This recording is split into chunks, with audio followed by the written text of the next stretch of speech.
I hope you're well. For those who don't know me, it's Ben from My Cycling Coach, where we help cyclists achieve 3 watts per kilo and beyond with their riding. So year round, they can confidently go into any distance, climb, ride, event, and really enjoy that at a whole new level, but also, the health benefits that are associated with doing so as well.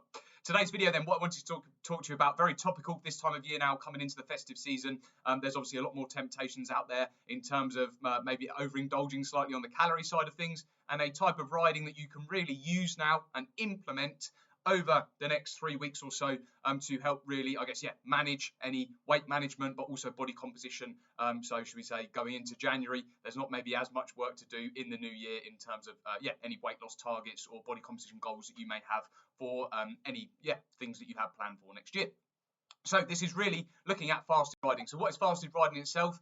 Fasted riding is where we will perform a ride without taking on any real fuel before doing that ride. So a prime example of this would be, let's just say on a Wednesday morning, you are going to do a training ride, a ride.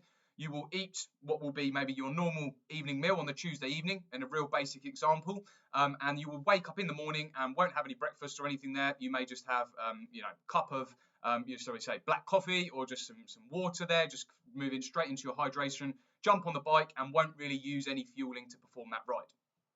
This really, there's 2 benefits of doing this. One, from a weight management, body composition side of things, it's allowing you to burn extra calories or calories through doing that ride. And as I say, this can be very useful at this time of year if you have work, Christmas dues, lots of social occasions, family occasions where of an evening you may be going out and maybe just overindulging a little bit more or having more calories than you normally would through the week or at the weekend.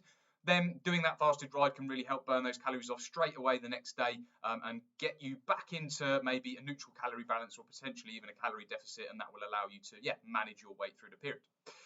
The second benefit of doing this fasted riding is really from a performance standpoint as well. So the fasted riding, what it will do is it will train your body to utilize fats more as an energy source, which can be very beneficial from certainly an endurance perspective. Using that, enhancing that fat utilization is a great performance adaptation as well as a cyclist to have at lower ride intensities. Now, just a few things to watch out for or that I would like to note when doing the fasted rides, how to perform them and the intensity or the duration intensity that you will perform them at. For fasted riding, when you are doing it, if you can try to just keep the intensity under 90 minutes in length.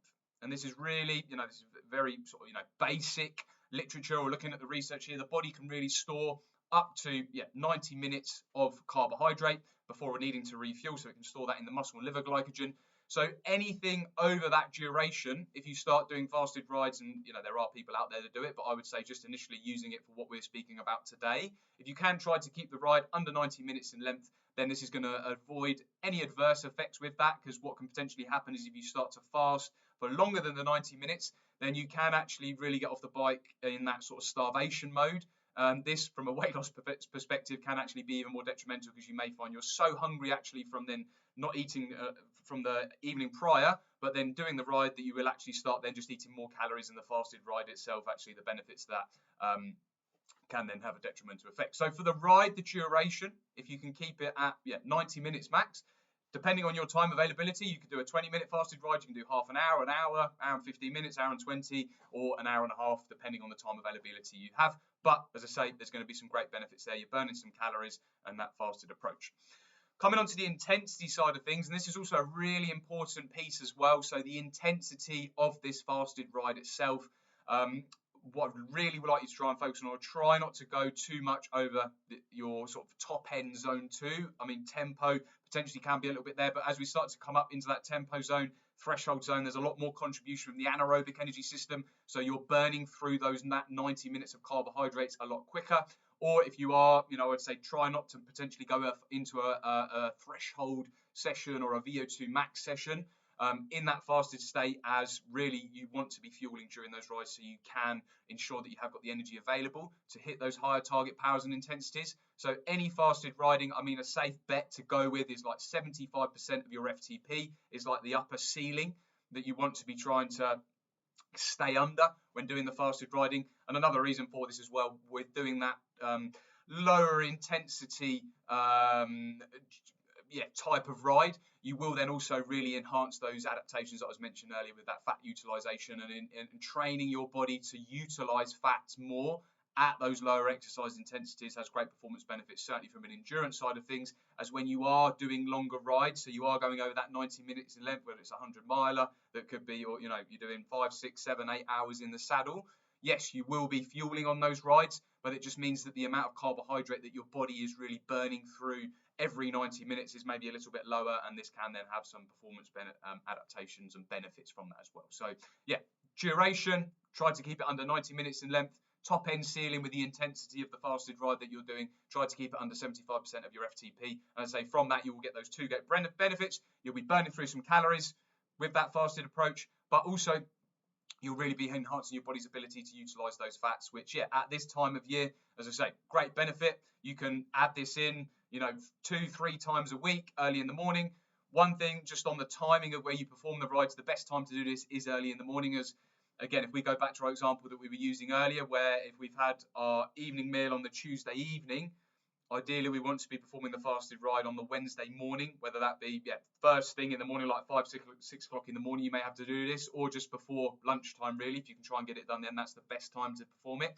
Ideally, we don't want to be then fasting all the way throughout the day, and then because you may have to obviously work through the day, you've got other things going on, and the ride then be on the Wednesday evening.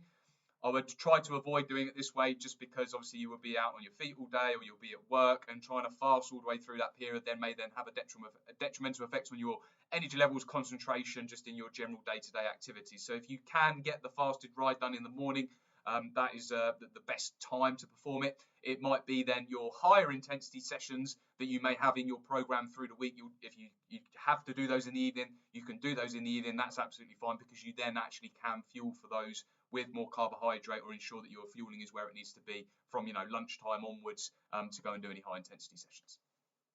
So yeah, just wanted to touch on that one today. Hopefully you can maybe implement that through the next 3 weeks or so, as I say, just to really help weight management, body composition going through this period. And also there'll be some great performance benefits in there as well, to allow you to really start January having managed potentially any weight gain over the festive period, but also be in a really good position, and I guess have a nice foundation with that sort of zone 2 and some performance benefits with that over the next few weeks. If you found that useful, as always, please drop a like on the video. I make these videos as, been doing this now for the past 10 to 15 years, the research, the coaching, the implementation, both with our clients and in my own training. And if I can help fast track you to your goals, then I've done my job making these videos. But have a good one, and speak to you soon.